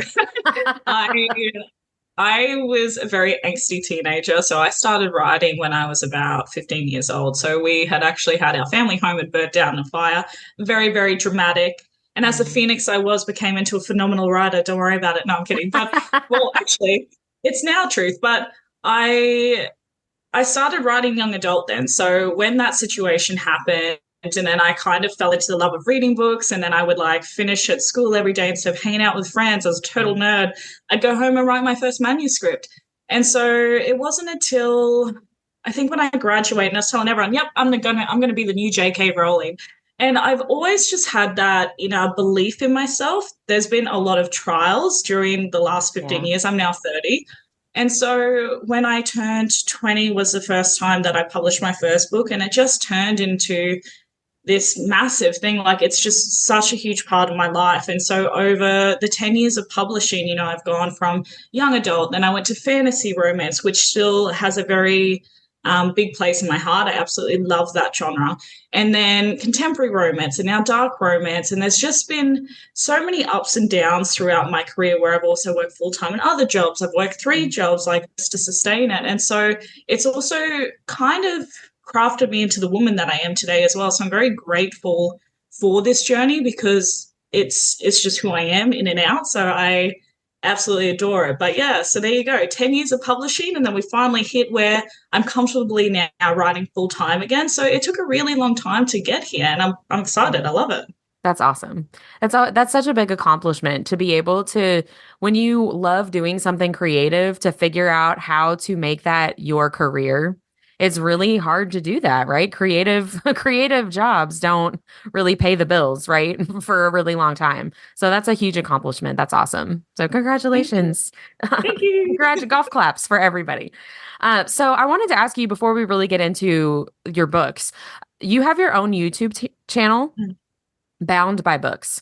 And so I know if you creep on your website, it tells you that your YouTube channel kind of came out of a desire to give back to other authors. So just tell us a little bit about that. What is it that you want other authors to take away from your YouTube channel? Yeah. So one thing, and this is totally selfish as well, but I'm so interested in everyone's journey and like what their progression steps is. How do they think? How are they acting differently within the industry? And so I was actually quite nervous when I started that podcast on YouTube, and I have had a couple of months of hiatus just while I'm focusing on my own writing, but it is actually coming back in coming months. And when I thought about it, I was like, I'm really nervous. What if nobody wants to talk to me? Like, who am I to interview these people? Yeah. And it was actually I relate to that feeling. Yeah, it is. And you get nervous until you throw yourself into it. And then you're like, actually, this is heaps of fun. But you have to just throw yourself into it. And so I had a supportive friend who was just like, I'm not letting you go around circles with this. You'll be fantastic at this. And so I was like, all right, let's do it. And I did. And I wanted the whole podcast to be realizing that people haven't had overnight success. I wanted it also to be from a marketing aspect, like what is people like Anna Huang doing, or Anika Martin or JT Geisinger, like what are these authors who are at the top of their game doing that's different, and how do I need to go from where I am to there? And so what I love about it too is like they are all hard workers. Like they didn't just have this overnight success. And I think it's very humbling, and it's a gentle reminder to those who are on this artistic journey that it doesn't just happen overnight. And I think a lot of us forget it. We're behind our computer. It can be lonely. And I think when you have that connection with authors such as, keep going to Anne Huang because I absolutely love her and I'm reading one of her books at the moment. But you realize that we're all on the same journey, but on just a different path. And so I think it's very humbling. And you realize they've had the same obstacles, may not look exactly the same, but they've really had to jump through hoops to get where they are too. So I really enjoy listening to those stories and the background to how they got to where they are today. And I think a lot of people can take a lot from that as well and relate to that experience. So that was the point of the podcast. Yeah. Do you find that you were looking, like you yourself, were you looking for kind of like, I'm not the only one who struggles with this, right? Because I feel like that would be me. Like I would want to ask everybody, what about this? Do you ever feel like that? So that because it's easy for me to convince myself that I'm like kind of crazy. You know what I mean? Yeah. Like I'm the only one that thinks this way or struggles with this or whatever. Do you find that for yourself with these conversations with other authors? 100%. And I was also hungry to figure out how do I level myself up. And I was like, the main way to do that is go straight to the top, go to the people who are at the top of their game. And so it's really educational in that way too. And I think sometimes we can really flounder in the little pond that we're in at the time. And we really do have to take ourselves out of our comfort zones. And, years ago, I would have been really nervous about, talking to somebody like T.L. Swan, for example. She was my first big author. And I was like, oh, she'll never want to talk to me. And by the way, she's an amazing woman. And she was like, sure, like time and day, let's go. And I was like, oh, they do want to talk to me. And so it just breaks my confidence as well. So I think you just really need to push yourself out of your comfort zone to be in those circles with the people who you can find that information out from as well. Yeah. Yeah, that's a great point. Deb says it too, like you can't get what you never ask for, right? Like if you want to be an interviewer of these big authors, like you got to just send the message and maybe they'll never see it, but maybe they will and they'll say sure, Yeah, that's awesome. So you said that's coming back, the podcast is coming back in the next couple of months? Yeah, so I'm aiming for in the next month. So I've just gotten back to it. As I said, I had a lot happening book-wise, and I was like, I need to focus on this for now. And then, so in the next month, I'm ready to be back up and running and see how everyone's doing. Yeah, so July or maybe August 2024, be looking for Bound by Books again. Awesome. Well, you've got a really busy summer. Taking that time off to focus on your writing has paid off, right? You've got some new releases coming out. So let's start with Insidious Obsession, which was just released a couple of weeks ago, I think, at the time that we're recording this. So tell us about this book and what we can expect. Yeah, so I love the colors of that cover, by the way. Sorry to cut you off. I love that. Oh, no, please cut me off to admire the colors. I absolutely adore this book. So I was actually really nervous about writing this one because it was the first dark romance that I was writing myself. So I wanted it to do really well. I wanted to make sure that it was hitting the reader expectation.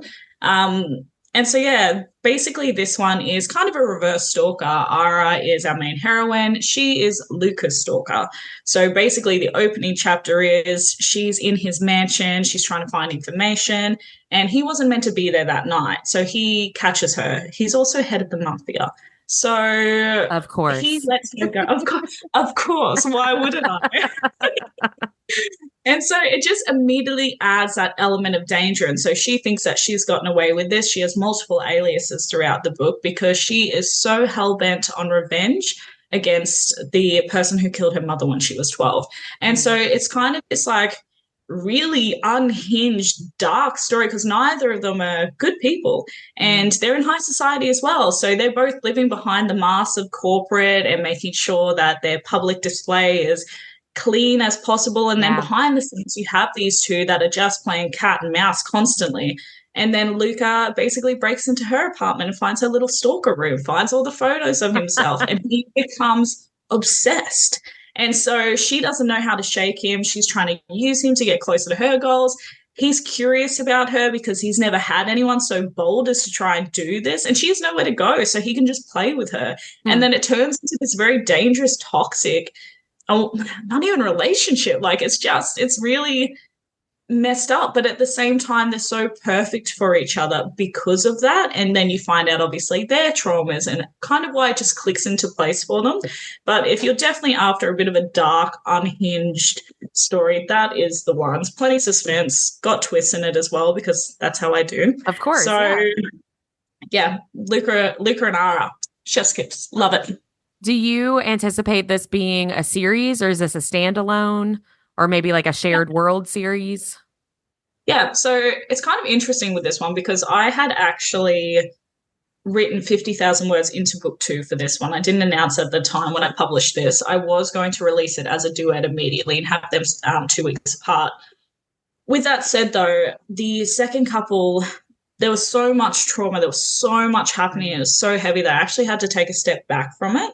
And I wasn't too sure again, and this was just me having doubts about the situation, and I knew I loved them, but I was like, our reader's going to love them. So I wanted to see how book 1 went, because if not many people liked it, then there wasn't any point in publishing book 2 for it as well.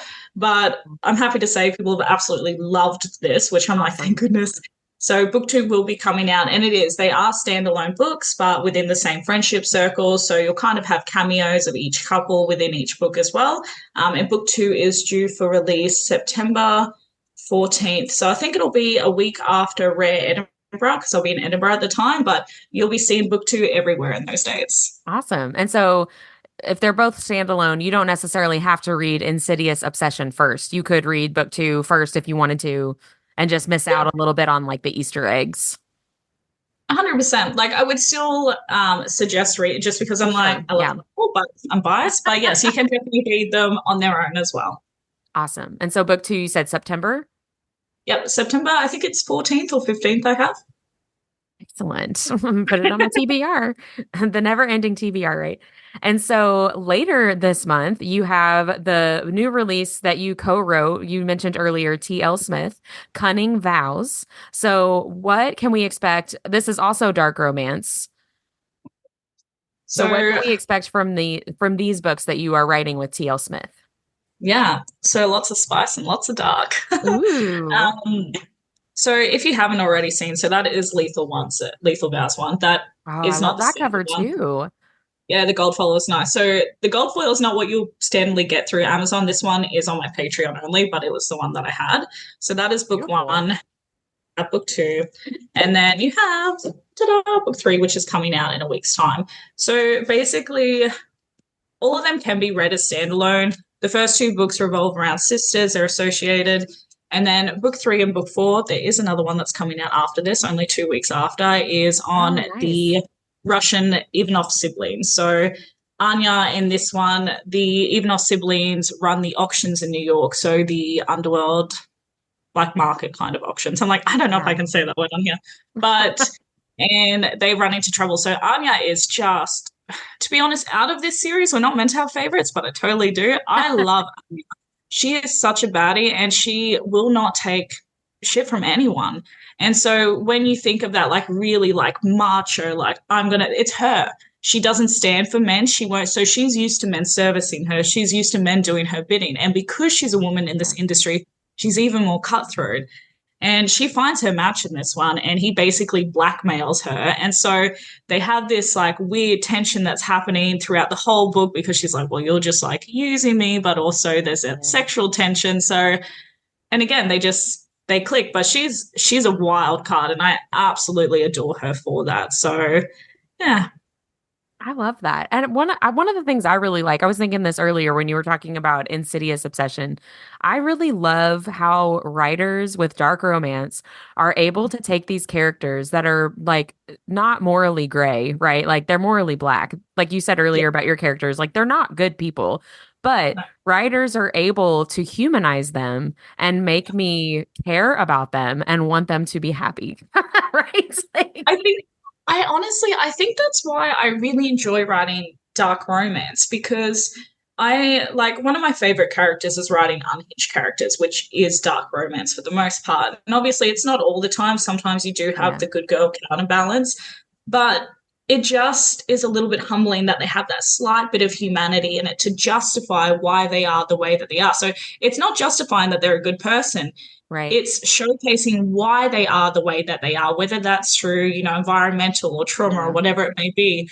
And then when you see that this thing has happened, you're like, that's so sad. And it doesn't matter if they've murdered 100 plus people in their lifetime. You just think that one moment is what changed you into this person, into this monster. And you're just like, wow, that's intense. It's not about they're such a good person. They've turned into a hero at the end. Not at all. Not at all. I have this conversation because I'm always telling people, you should read The Bonds That Tie. You should read The Bonds That Tie, right? And Knox, everybody hates Knox for 4 straight books. And then you get this backstory and you're like, oh, and then he becomes one of your favorite characters, right? But it's before you get to the explanation, I remember thinking, if she wants me to like this guy, I mean, this is going to have to be a pretty intense explanation for why he is so horrible, because he is so horrible. And I feel like every good dark romance is like that, right? Like there's got to be, you got to have a good story to explain why they are the way that they are, right? That's why I love about it. I think it's too the curiosity that we have. Like, we always see the memes of women watching like about like sociopaths or psychopaths or whatever. And we are innately, in my belief, we are innately curious about how people like that's brains tick. So when you 100% objectify that in a way, and it's not to say, like, obviously we can tell the difference between reality and this is not real. But like, isn't it? But I think that's what makes us so curious, because we're trying to figure out how they're working as well. It's just, and then you put romance in it. It's just like the perfect combo. Yeah. Because we love it. It is. I mean, we love it. We love it. Us vanilla girls, we love a dark romance. So we're going to move into a couple of different speed rounds. One of them is just kind of general questions for our listeners to get to know you a little bit more as Kaya, not just author. And then I'll have 3 random questions for you. So we're going to start with our speed round. Just the first thing that comes to your mind. Here we go. These are easy questions. No, these are easy questions, I promise. So what are you reading, or what is the last thing that you read? I am reading, at the moment, I'm reading Anna Huang, King of Sloth, and I'm also listening to Rita Kent's Book 2, God of, is it Wrath? I think it is. That sounds right. I think so. Yeah, we'll go with that. But something like that. We love it. We love it. So those are what I'm reading and listening to. Well, that was the next question, was what are you listening to? So look at you. And I'm also psychic, for those who didn't know. I'm also a psychic. You did it. What are you watching? Oh, Love Island. Nice. You got to turn your brain off sometimes and just watch the trashy reality. I totally get that. I'm a big Real Housewives fan, and Love is Blind too. I like Love is Blind. Love is Blind. I always get, as soon as they kind of like get married off or they pair up, or almost for anything, once the auditions are done, I'm bored. I'm done. Yeah, it's like, that's not as much fun anymore. Yeah. What are you loving? And that can be anything. Oh my gosh. Myself? I love myself. I appreciate myself, but I don't know. I'm going to go with candles and teas. That's like my daily ritual. So candles and teas. Yeah, no, that's great. Where is your favorite spot to read right now? My bed. I feel like I don't stray far from my bed, to be honest. It's just nice and cozy. I know people go and like romanticize it and just, out in the wilderness, but I'm like, ew, I'm going to get burnt. No, thank you. Yeah, I'm a big like read in my bed or read on the couch with a big like fluffy blanket. I love that too. Nice. When you are listening to an audiobook, are you able to multitask and do a bunch of other things while you listen, or do you have to be like in the car driving? How do you listen to audiobooks? So for me, I'm a multitasker, full stop. I don't stop, unfortunately. But I will listen to my audiobook when I'm either walking the dogs, when I'm cleaning the house, or when I'm in the car. If I'm just doing something that's a bit more absent-minded, I shouldn't say that about driving, but yeah, I know what you mean. I'm a big audiobook in the car. I'm just getting into audiobooks over the last several months because it's hard for me to do anything and still pay attention. but I'm getting there. So I'm with you in the car there. And who is an artist or a song that you can listen to on repeat all the time? Do you? Okay, so this like shows a little bit darker part of me, but I've got back into the gym recently. We're focusing on the health, and I actually really enjoy like rock and scream music. So it surprises a lot of people because they're like, "But she's so sweet and nice." And then, but my playlist is a bit of everything. But when I go to the gym, it's been Slipknot. It sounds so dark, but I'm just like, yep. I bet that's great to work out to, honestly. Yeah, you got to have. Makes me feel powerful. I totally agree. You've got to have really specific workout music for like you as an individual. And that's not necessarily what you want to listen to like in the car, right? It's not, it's very situation specific. I'm with you on that. So I have 3 random questions. So the first one, what is your favorite trope to use in your writing? Oh, enemies to lovers, hands down. I love the tension of that. I love the build up. I love the push and pull. It's what comes to me most organic. I love enemies to lovers. I do too. It's so good. What is your favorite trope to subvert expectations in your writing, to put your own little twist on a trope to make it a little more unexpected? Oh, that's a hard one. That's the toughest question that we have, I promise. And I'm just like, you're just going to have to cut out 5 minutes of me pondering now. What do I try and twist? To be honest, I don't know if it's so much a twist, but I really try and make a point in every book that I write. And I don't know if I necessarily see that when I read others, so I don't know if it's a twist, but I really like for there to be a healing aspect on both sides of the characters. And it doesn't mean that they have to have heavy trauma, but I really like the can't even say the word, the yin and yang of a couple. I like that. To me, that is what a relationship should look like, where it actually like clicks into place and you complement each other. It's not to say that you're the same person, but I really like to make a point of that. So no matter what genre I write, it'll always have romance in it. So even if it's dark or even if it's fantasy or even if it's contemporary, I will always have that point made at some point, because that to me it's important. No, I think that's great. And do you write exclusively happily ever afters or no? No. So I prefer to write happily ever afters, but for example, I do have in the Token Huntress series, which is a 6-book fantasy romance paranormal series.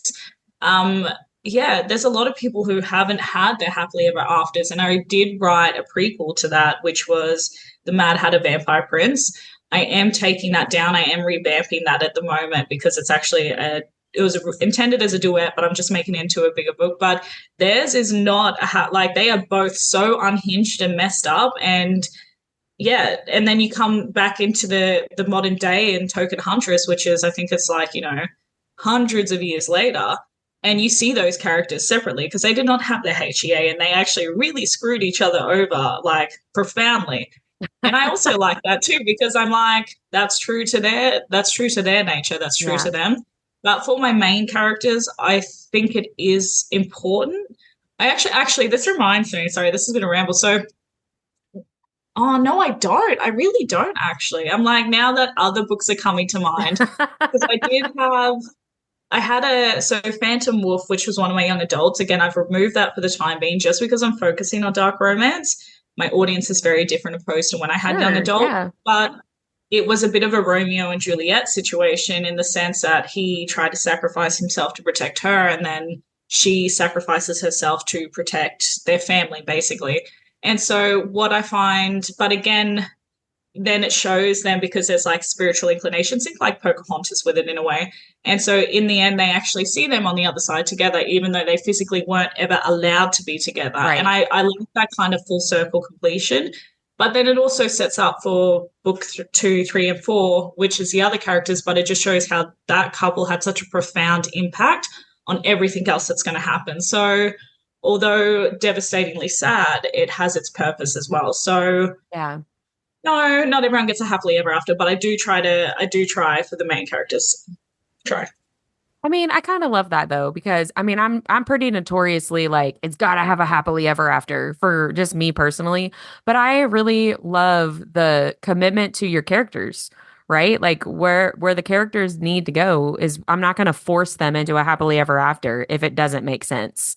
I mean, you gotta follow where your story takes you. So I approve of your And sometimes. I read happily ever afters too. If there's not a happily ever Yeah. after, I'm enraged. I will write non-happily ever afters, but if I cannot have no way. Put it in as a trigger warning. I feel like that sometimes. So, last random question.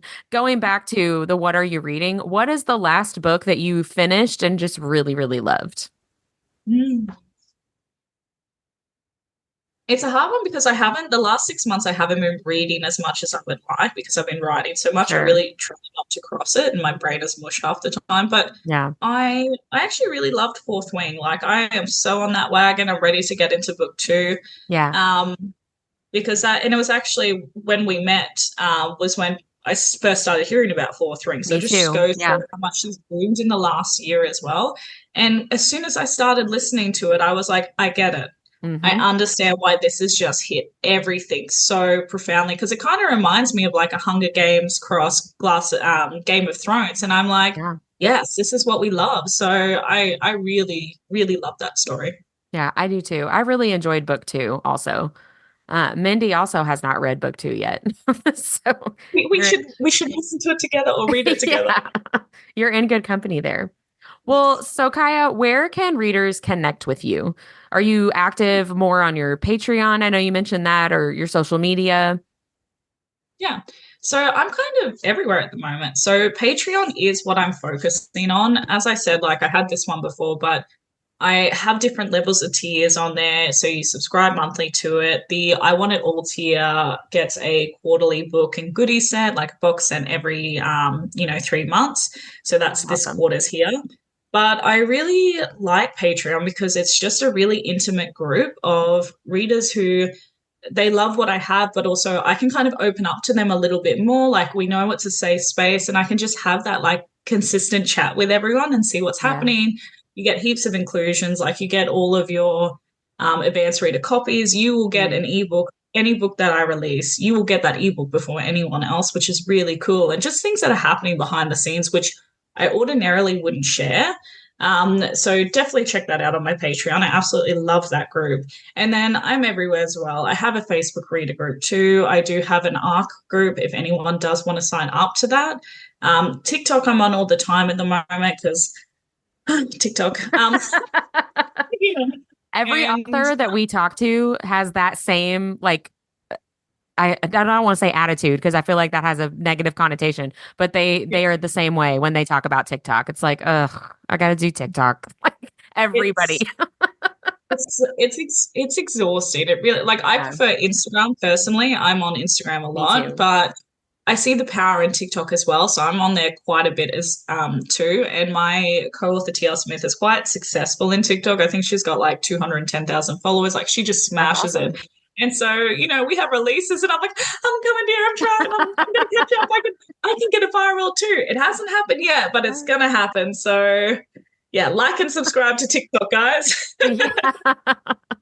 Help, please. Please, SOS, please.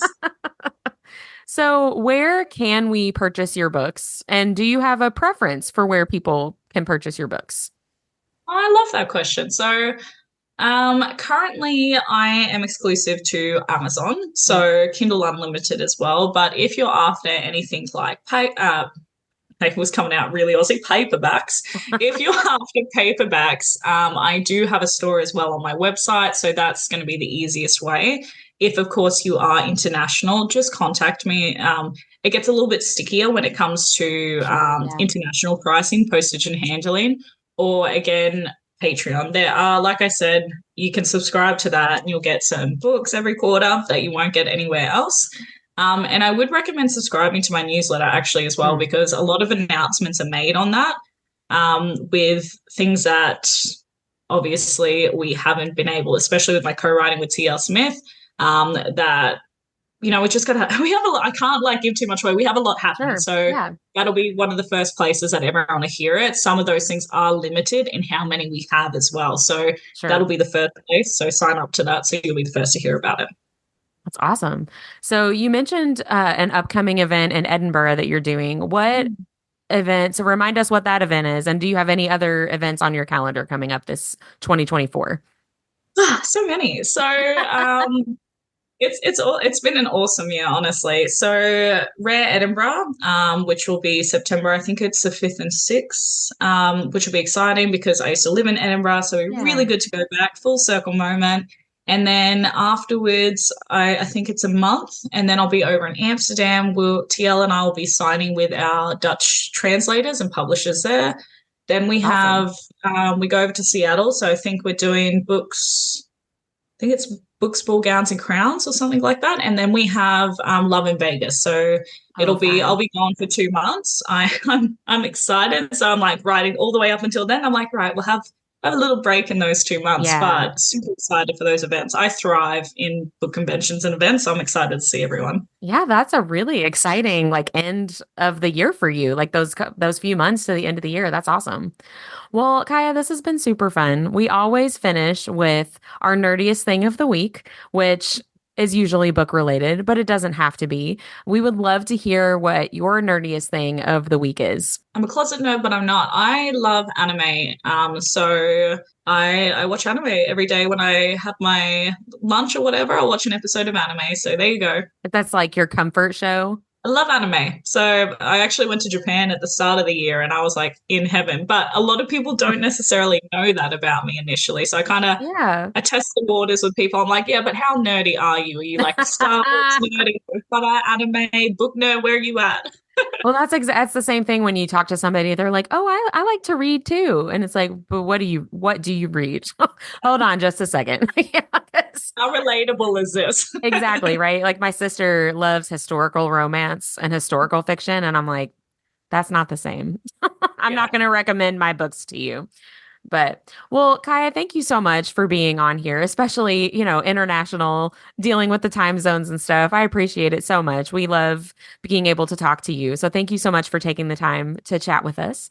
And everybody listening and watching, please go check out Kaya's books. Yay. Thank you so much, guys. And I can't wait to see you at the next event too. Yeah. And for those who read my books, let me know what you think. Like what you heard in this episode? Follow Our Nerdiest Thing on Instagram at instagram.com/Our Nerdiest Thing or Facebook at facebook.com/Our Nerdiest Thing. We love hearing from fellow nerds. Email us at ournerdiestthing@gmail.com.